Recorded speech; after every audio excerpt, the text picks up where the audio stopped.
Yo YouTube, c'est Merlin de la chaîne Merlin Maf et aujourd'hui on se retrouve dans une toute nouvelle vidéo. Suite à la lecture du chapitre 53, j'ai trouvé une très bonne théorie pour le chapitre 54 et même pour l'avenir de Boruto en général. Comme je viens de le dire, ce n'est qu'une théorie, donc il y a des chances que ça ne se réalise pas. Bon, je vais mettre les choses dans leur contexte.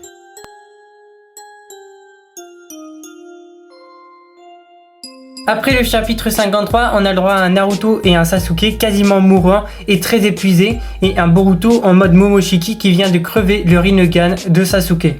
Cette situation n'est pas banale parce que Sasuke sera très affaibli et on sait même pas s'il pourra un jour réutiliser le Susanoo, parce qu'il aura qu'un seul Mangekyou Sharingan éternel. Et même si Naruto survit, s'il pourra encore utiliser le mode Chakra de Kyuubi, car je vous le rappelle, il a bien évidemment utilisé le mode Baryon.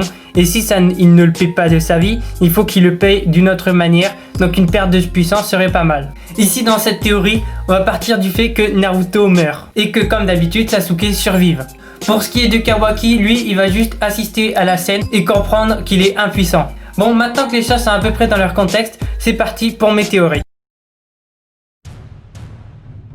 Le combat va commencer entre ces trois-là. Naruto, Sasuke et Boruto vont se battre ensemble. Alors éventuellement Kawaki pourra se joindre au combat, mais que au début, parce qu'il n'a pas la puissance d'un dieu en lui, il a perdu son Kama, vous le savez. En temps normal, Naruto et Sasuke n'auraient fait qu'une bouchée de Borushiki. Mais là, comme on le voit, ils sont beaucoup trop épuisés. Ils ont tout simplement servi de défouloir à Ishiki, c'est ce qui s'est passé dans le chapitre 53. Donc étant donné qu'ils ont servi de défouloir, que Naruto a utilisé le mode Baryon, que Sasuke il a utilisé le Rinnegan pendant un bon bout de temps avec des téléportations, des changements d'espace-temps, etc., ils sont vraiment tous les deux très épuisés. Le combat commence et les deux sont en mauvaise posture, mais pas complètement surpassés par la situation. Au fil du combat, Boruto va se prendre sa cicatrice à l'œil. Au fil du combat, Momoshiki commence à prendre de l'avantage et sa transformation en Otsutsuki commence à être de plus en plus sérieuse et à gagner de plus en plus de puissance. Juste avant de continuer, petite rectification, non, Boruto n'a malheureusement pas 80% de la puissance de Momoshiki. Alors les gens ont mal compris ce qu'a dit Ishiki, ils ont compris que en gros Boruto avait maintenant 80% de la puissance de Otsutsuki. Mais c'est pas vrai, malheureusement. En réalité, c'est le Kama qui a 80% de son dégel à peu près. C'est ce qu'a dit Ishiki. Mais ça veut pas du tout dire que Boruto possède 80% de la puissance de Momoshiki. Faites attention. Et bien évidemment, beaucoup de personnes jugent Momoshiki sur le combat qu'il a fait face à Naruto et Sasuke. Mais en réalité, dans le corps de Boruto, il est 10 fois moins puissant. Et je vais vous expliquer pourquoi. Déjà, avant le combat, Momoshiki avait pris 50% du chakra de Kurama. Et c'est énorme. Mais aussi, il a bouffé son pote Kinshiki, enfin son père adoptif, Kinshiki, et donc il lui a pris tout son chakra. Et on sait qu'un chakra de Tsutsuki, c'est énorme. Donc avec ça, il s'est retrouvé avec 50% du chakra de Kurama, plus le chakra de son pote Kinshiki. Rien qu'avec ça, vous savez à quel point son chakra a augmenté. Pour rappel, lors du combat Naruto versus Sasuke, Naruto avait 50% du chakra de Kyuubi aussi. Bon, maintenant il a eu 100% du chakra après le combat, mais à ce moment-là dans le combat, vous avez vu qu'il a été capable de rivaliser, voire même de le surpasser avec Sasuke, avec tous les démons à queue et la moitié de Kurama, sans aucun problème. Donc vous imaginez la puissance du chakra de Kurama. Et pourquoi je dis que c'est surtout grâce au chakra de Kurama? Parce que Naruto avait usé son chakra pendant la guerre Shinobi, bien plus que Sasuke, étant donné qu'il a fait toute la guerre, tandis que Sasuke n'en a fait que la fin. Donc là, il s'est surtout aidé du chakra de Kurama. Donc rien qu'avec ça, vous voyez l'énormité du chakra de Kurama. Cependant, Momoshiki a perdu tout le chakra qu'il a volé à Naruto et tout le chakra qu'il a pris à Kinshiki une fois s'être pris l'énorme Rasengan. On peut le voir avec les designs. Donc on a à peu près maintenant quelle est la réelle puissance de Momoshiki. La puissance de Momoshiki, vous enlevez 50% du chakra de Kurama dans ce combat et la puissance de, de Kinshiki, bien évidemment. Pourquoi je vous dis ça? C'est très important, car Boruto n'a pas accès à 80% de la puissance de Momoshiki actuelle et encore moins à 80% de la puissance de Momoshiki lors du combat, étant donné qu'il a perdu cette puissance. Et d'ailleurs, ça s'est bien vu. Quand Jigen s'est battu face à Naruto et Sasuke en mode Kama activé deuxième stade, il était nettement moins puissant que Ishiki Otsutsuki. Il n'avait pas 80% ou j'en sais rien. Donc ça n'a vraiment rien à voir, faites attention. Et l'excuse du réceptacle parfait ou j'en sais rien ne marche pas, parce que c'est pas parce que le réceptacle est parfait qu'il va pouvoir obtenir toute la puissance ou pas. C'est pas pareil. Bon, maintenant que vous avez cerné la puissance de Borushiki, vous pouvez à peu près vous imaginer le combat d'un Naruto et d'un Sasuke fatigué versus Borushiki. Tous les combattants se valent, comme je vous le disais tout à l'heure, mais à un moment, Borushiki va commencer à prendre l'avantage grâce à l'épuisement des deux ninjas et il va commencer à attaquer Sasuke. Sasuke va se défendre comme il peut et va lui faire sa cicatrice à l'œil. À ce moment-là, Naruto sait qu'il n'a plus le choix, il va devoir intervenir. Il réalise les mudras nécessaires et utilise la technique de l'emprisonnement des âmes sur Boruto. Pour rappel, une fois que cette technique a été réalisée, l'utilisateur meurt immédiatement et son âme est scellée dans le dieu de la mort. Grâce à ça, il va couper le Kama en deux parties. Une partie qui va laisser à Boruto et l'autre qui va mettre sur Kawaki. Grâce à ça, étant donné que la puissance de Momoshiki sera divisée en deux, ne pourra jamais plus prendre l'avantage sur Boruto ou sur Kawaki et les posséder. Après ce sacrifice, Naruto tombe et meurt. Boruto ou Kawaki vont ramener dans l'autre dimension, mais juste avant, Sasuke va balancer un genjutsu à tous les membres présents pour qu'ils oublient tout ce qui s'est passé. Et là, vous pouvez me dire, mais Merlé, ça pue la merde ta théorie.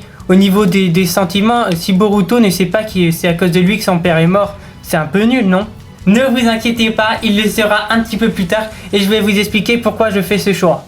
Après ça, Sasuke va prendre sous son aile Kawaki et Boruto et va tous les deux leur enseigner tout ce qu'il sait.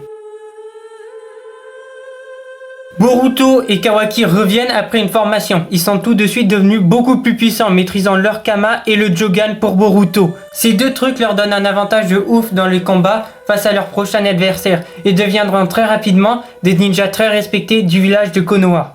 Un jour, le village se fera attaquer et c'est à ce moment-là que Momoshiki va pouvoir essayer de prendre l'ascendant sur Boruto et sur Kawaki pour qu'ils se foutent sur la gueule.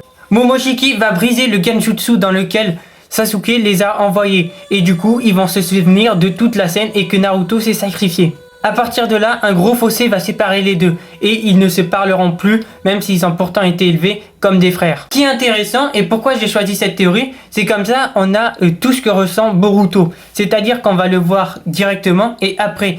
Tandis que si on voit juste une ellipse, genre il apprend et il y a une ellipse, et ben c'est moins bien parce qu'on n'aura pas tous les sentiments qu'a Boruto qu'il a traversé pour s'en remettre et pour redevenir un ninja tranquille. Suite à cela, Sasuke va se sentir coupable du fait que Boruto ait tué Naruto et bien évidemment coupable du fait que Naruto ait dû utiliser le mode Baryon et donc a dû se sacrifier face à Ishiki. Ben oui, c'est Sasuke qui a eu l'idée d'emmener Boruto et qui a dit qu'il se porterait garant de tous les dégâts qu'il ferait, mais là, Boruto a tué Naruto indirectement. Et pour ce qui est de combat face à Ishiki, Sasuke n'a quasiment pas aidé Naruto dans ce combat, donc il se sent responsable.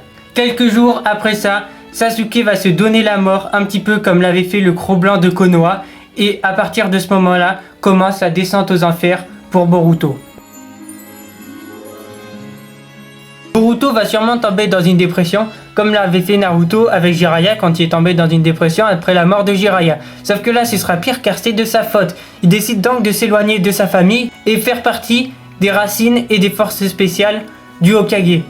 Dans ces conditions-là, il deviendra un petit peu comme à l'époque Kakashi qu'on avait appelé Kakashi l'impitoyable après qu'il avait tué Rin sans faire exprès, et deviendra un ninja certes très puissant et respecté, mais surtout un ninja craint pour sa cruauté.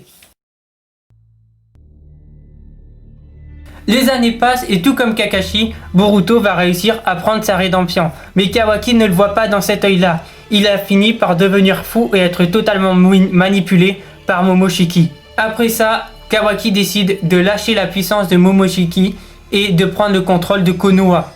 Le village est détruit et la confrontation finale arrive enfin entre Boruto et Kawaki. Bon, après, pour l'issue du combat, je suppose que c'est Boruto qui va gagner, ou je sais pas vraiment trop comment ça va se passer, mais à voir, ça je peux pas prédire, et bien évidemment ça reste qu'une théorie, donc ça peut se passer différemment dans le manga de ce que j'ai dit. Bon, si cette théorie-là vous a plu, s'il vous plaît, partagez-la parce que j'ai beaucoup réfléchi à comment rendre le truc, comment ça pourrait se passer dans le futur de Boruto. Donc partagez cette théorie un petit peu partout autour de vous en mode si vous parlez d'un pote, donnez ma théorie, pas forcément besoin de me citer, mais donnez ma théorie et qu'elle se répande un petit peu, ça me ferait quand même super plaisir. Alors je vais pas vous mytho, c'est une théorie qui je trouve est assez probable. Bon, elle se passera pas sûrement exactement comme ça, mais je veux dire, on voit la descente aux enfers de Boruto comme ce que Momoshiki lui avait prévu. Il y a tout ça, etc. Le cheminement, la rédemption aussi du personnage. Donc tout un tas d'émotions que pourrait traverser le personnage et pour le rendre beaucoup plus humain. Bien évidemment, il y a aussi Kawaki et Sasuke qui seront très importants dans le manga. C'est pour ça que je vous en ai parlé et pas des autres personnages. Mais si vous avez plu, abonnez-vous et je vous dis à la prochaine pour une prochaine vidéo.